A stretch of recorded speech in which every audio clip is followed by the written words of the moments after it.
Rick, we've already seen big trades. We've seen guys move to everybody is moving out west. I mean, you've been out. Everyone seems to be migrating out. Well, everyone except Gordon Hayward.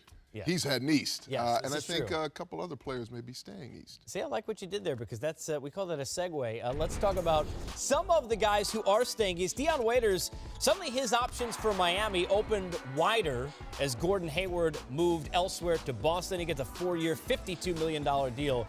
Did a terrific job, shot the three well last year. Other teams like the Knicks were involved, but he stays in Miami. Coming off the T and 3, as Chuck Woolery would say, talk to Swaggy P. Going to the Warriors, a team that likes to shoot from beyond the arc. He's going to get some good looks there. He said before last season he had one hand out of the career grave. He had a fantastic season and now jumps on board to a winner. Typically went north. This is true, right? Moving different directions. This does go south, though, unfortunately, for Monte Ellis. Wave for the Pacers, but maybe he gets an opportunity. This is a guy used to be with the Warriors, used to score a lot.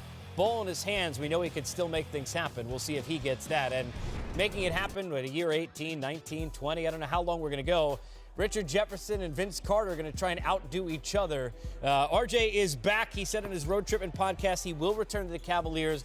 Big part for that, Rick. And he was, look, from an energy and a lift standpoint, this guy played hard in the playoffs. He's had a role for this team now the last few stretches to the NBA Finals and is going to stretch us out a few more years. Maybe he'll get to 20 years. The league. Swaggy was the guy we didn't think we were going to get near that, and it didn't look like there was necessarily a place for him, but he has really kind of matured his game. He's a guy who's played well, and now the question is, what kind of fit do you think he is for the Warriors? I think he's matured in general, which is good.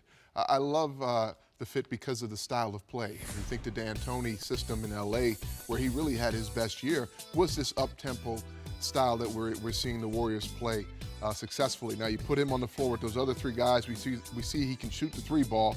They actually go in for him.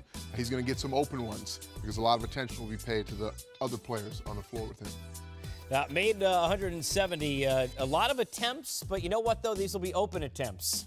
Now, with all the different options that they have, and you look at him, Livingston comes back for 3 years, able to lock up Iggy. They're in really good shape, and they love McCaw getting more minutes as well. We look at some of the other things that have happened, and you wait to see now what could be next. Let's look at your 5 top remaining targets, free agency or trade. Who's on the list and why? Well, free agent-wise, Rudy Gay is now available, along with Kelly Olynyk, surprisingly, with being renounced by the Celtics. And then the vets. Rose, Anthony, Gasol, all being talked about in some form or fashion. Derek has some options to come in as a free agent.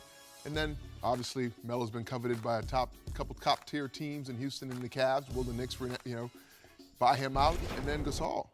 The Celtics don't seem to be done. They're talking about finding a way to get Marc Gasol. Rose could be maybe in line with the Clippers. And speaking of Carmelo Anthony, could be 2 straight years. Knicks get a former Bulls point guard, Rondo, and the Knicks possibly some mutual interest. We'll see where Rajon kind of fits in.